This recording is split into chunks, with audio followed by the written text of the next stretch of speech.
Kemudian pada customer jobs-nya, kami juga menggunakan strategi yang melalui 4 langkah. Yang pertama ada functional jobs, yang merupakan perilaku customer untuk melakukan atau menyelesaikan suatu tugas tertentu untuk memecahkan suatu masalah. Yang kedua adalah social jobs, di mana menurut hasil analisis kami, customer akan cenderung ingin terlihat baik oleh orang lain, salah satunya dengan mendapatkan sebuah status atau kekuasaan. Yang ketiga adalah personal atau emotional jobs, dan yang terakhir adalah supporting jobs. Yang mana supporting jobs ini kami bagi menjadi 3. Yang pertama ada buyer of value, yang kedua co-creator of value, dan transfer of value. Next. Oke, next.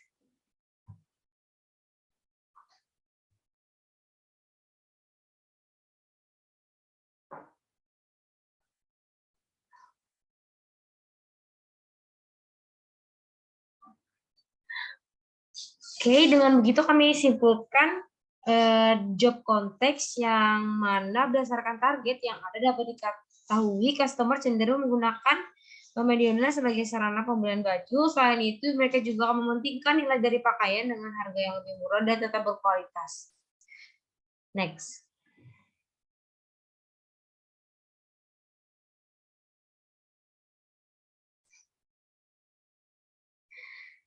Kemudian kita masuk dalam value proposition. Yang pertama ada product and services. Yang pertama, produk yang kami jual adalah produk impor yang berkualitas untuk wanita 15-50 tahun. Produk terdiri dari berbagai macam variasi desain yang selalu menyesuaikan dengan tren dan permintaan pasar yang ada. Kemudian yang kedua, dari bisnis usaha kami sendiri, kami berusaha untuk memiliki kemasan desain yang menarik dengan membentuk value nilai guna dari kemasan yang ada. Dan yang terakhir, dari produk dan servis kami akan menyediakan layanan online seperti layanan chat dan layanan offline seperti lokasi yang strategis dan karyawan yang memenuhi standar.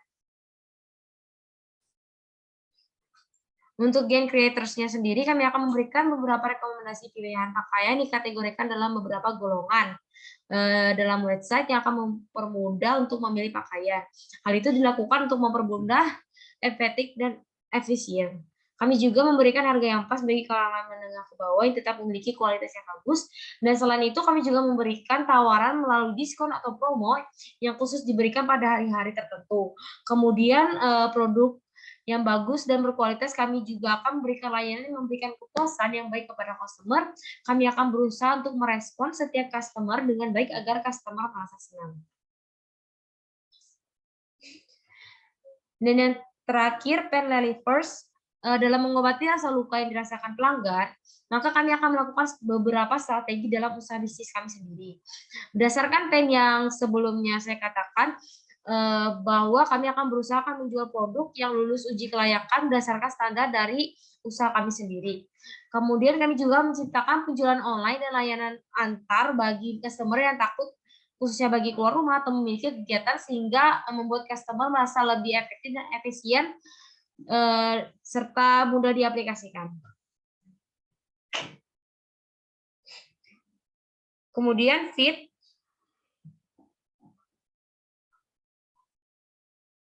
Next.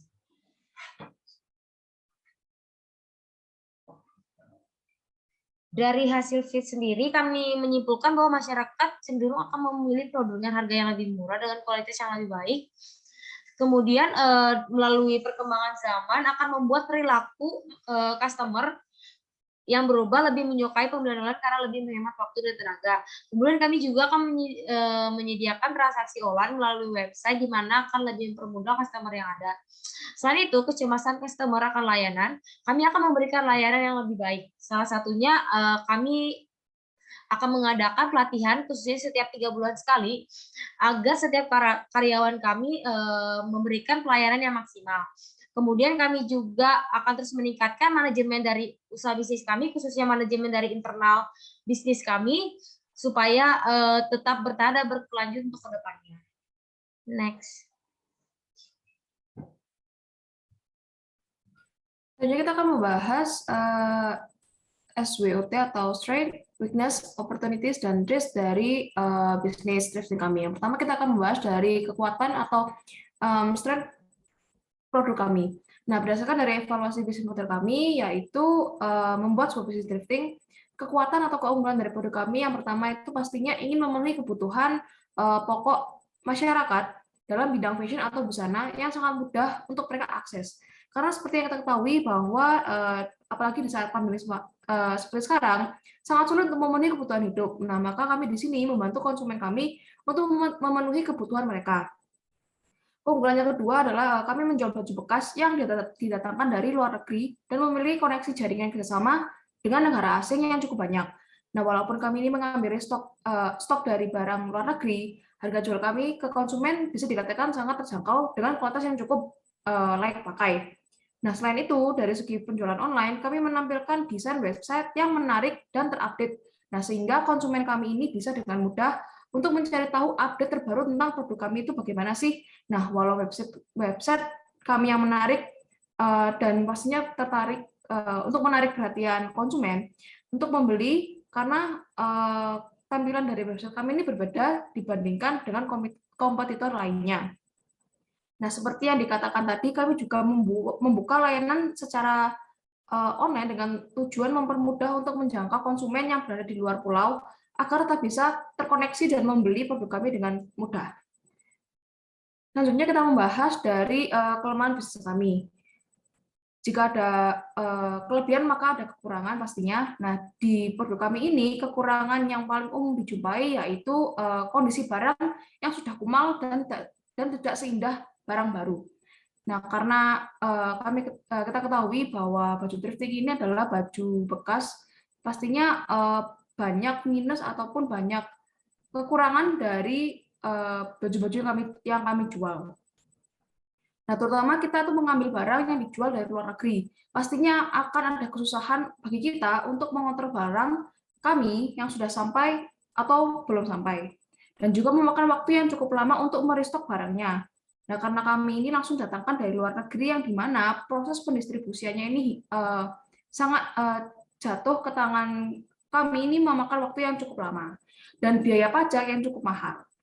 Nah, kekurangannya selanjutnya, kita tuh masih belum bisa melayani pesanan ke luar negeri. Kami hanya memfokuskan penjualan kami ini di dalam negeri saja terlebih dahulu.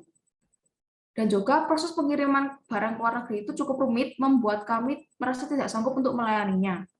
Tak hanya itu, kekurangan membeli baju bekas atau barang bekas, adanya beberapa minus di pakaian atau barangnya. Contohnya ada beberapa bolongan kecil dan beberapa goresan di baju. Sehingga nantinya para konsumen akan mengeluarkan biaya tambahan atau kos tambahan untuk menghilangkan noda di pakaian tersebut. Dan kekurangan untuk pembeli online, mereka tuh tidak bisa secara langsung melihat kondisi bajunya itu seperti apa.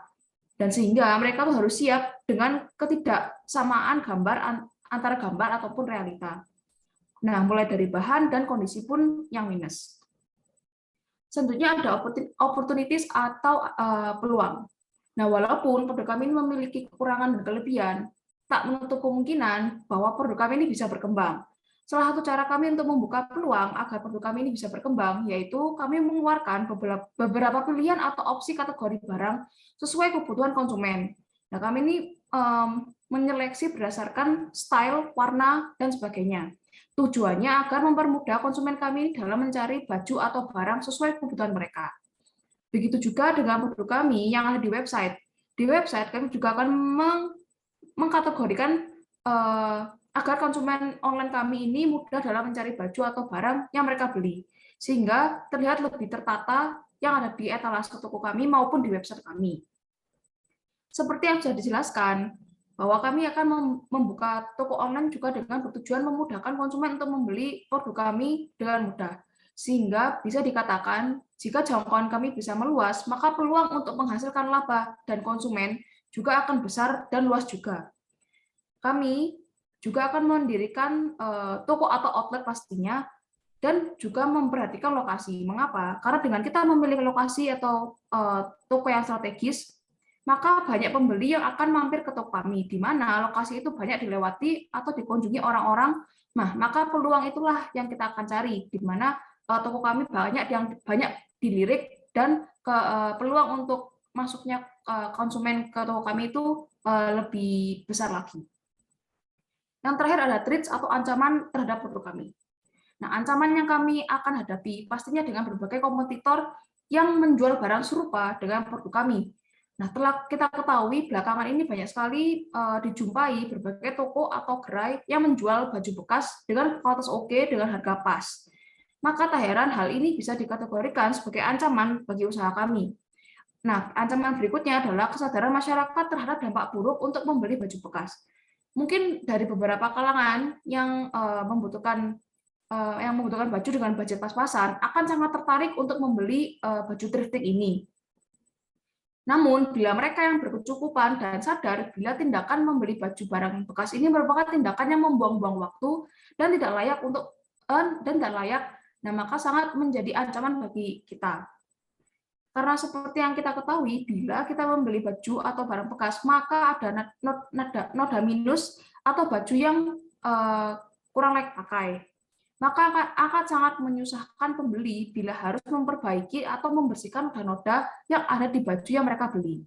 Dan bisa dikatakan konsumen kita telah merasa rugi dan berubah pikiran bahwa untuk membeli barang baru itu lebih sedikit mahal, tapi barangnya yang mereka dapat itu lebih worth it atau lebih bersih dibandingkan mereka yang membeli baju bekas.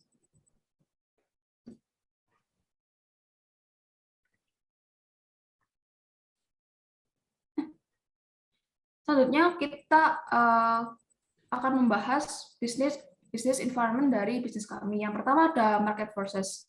Nah, di market forces ini terbagi menjadi 5. Yang pertama ada market issue. Pada tahap ini kami menganalisa beberapa isu dari sudut pandang konsumen yang akan memberi pengaruh terhadap hasil pasar penjualan kami kepada konsumen. Pada saat ini, beberapa orang masih berpikiran bahwa membeli baju atau barang bekas merupakan tindakan yang kurang menguntungkan. Karena seperti yang kita ketahui, untuk memiliki pikiran dan niat untuk membeli barang bekas, harus mempertimbangkan matang-matang dan segala jenis resiko yang akan mereka hadapi. Walau memang banyak resiko yang akan dihadapi, bila kita tetap memiliki niat untuk membeli barang bekas dengan harga yang sangat murah, sehingga hal tersebut bisa mempengaruhi jumlah peminat konsumen nantinya. Yang selanjutnya ada market segment. Di market segment ini, kami melakukan analisa dari kondisi dan daya tarik pasar terhadap thrifting ini, yang nantinya akan memberikan sebuah peluang baru untuk tercapainya target dari penjualan produk kami. Upaya yang kami lakukan untuk mendapat segmen pasar yaitu segmented dan diversified, yaitu dengan mengetahui perilaku konsumen dengan baik sebagai bentuk keterlibatan pembeli yang akan dipengaruhi oleh berbagai macam faktor dan juga kebutuhan para konsumennya sendiri-sendiri. Nah, tujuannya diadakan analisis ini tujuannya kami itu semakin mengetahui kebutuhan apa sih yang konsumen mau, serta berusaha memperbaiki dari kekurangan barang yang kami produksi. Lalu di bagian segmen market ini terbagi juga menjadi segmentasi geografi, di mana berdasarkan dari segmen geografi ini, kami memilih untuk memproduksi barang di Kota Malang saja. Dikarenakan biaya yang dikeluarkan untuk produksi barang jauh lebih murah dibandingkan dengan kota-kota besar lainnya. Selanjutnya ada segmentasi demografi.